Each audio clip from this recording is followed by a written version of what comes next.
आपल्यासाठी आहे, पण संविधानाच्या विषयासाठी लढण्यासाठी फक्त मोजके लोक येतात। पण एक तुम्हाला सांगू इच्छितो की आग लगेगी जन में तो सिर्फ हमारा घर नहीं होगा, म्हणजे की आग जर लागली तर आग बघणार नाही की कुणाचं घर पेटवायचं आणि कुणाचं घर पेटवायचं नाही।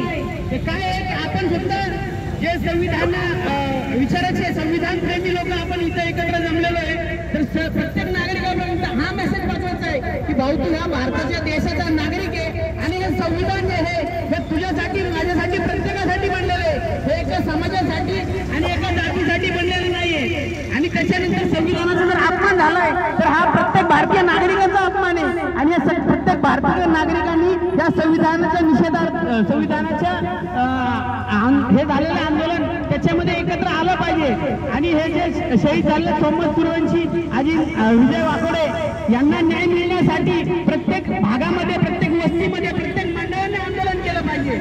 या आंदोलनाचा आवाज पूर्ण दिल्लीपर्यंत गेला पाहिजे एवढं मी सांगतो।